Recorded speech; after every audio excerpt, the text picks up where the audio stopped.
Hello YouTube. I created this video to help people become more fit and lose weight.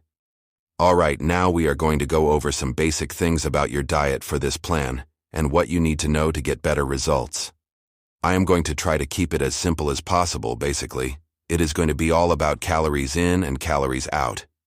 Your body burns a certain amount of calories a day, so we have to learn how to manage how much we consume versus how much we burn. We are now going to talk about your BMI and your BMR, which are your body mass index and your basal metabolic rate. If you calculate your body mass index, then you can see what your basal metabolic rate is, so you can understand how many calories your body burns on average a day depending on your activity level. You can go online and see how to calculate both of these numbers fairly quick. If you want to get the results, then you must be willing to do what it takes. Once you have an idea of where your calories need to be at, then we can get the number you need to work with.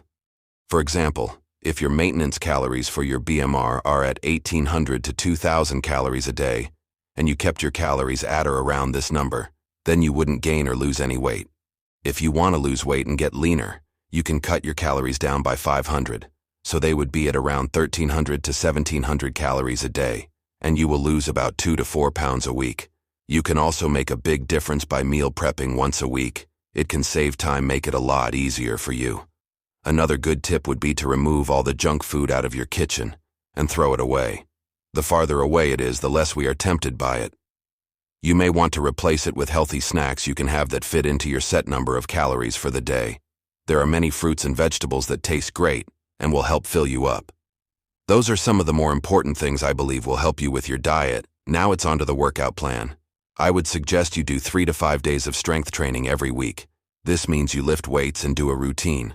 You need to do a split, which means you train different sets of muscle groups on every day. You should train 2 different groups each day. I like to train chest and tris one day, then do a different set on the next day. I will do shoulders and legs one day, then back and bis the next.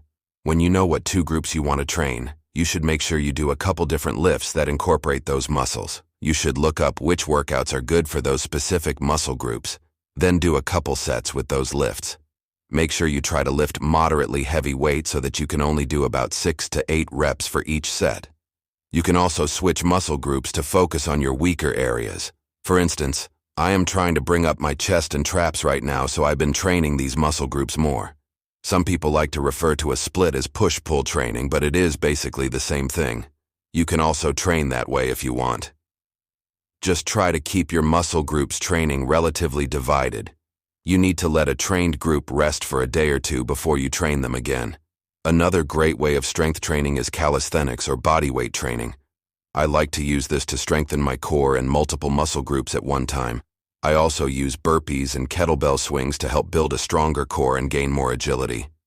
I would suggest you do a couple days of cardio every week, and you can do that before or after your workout. You can also run on a treadmill, ride bike, use inline skates a couple days a week for cardio.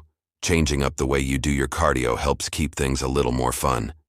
That's going to about wrap things up for this video. I appreciate you watching, and good luck on your fitness journey.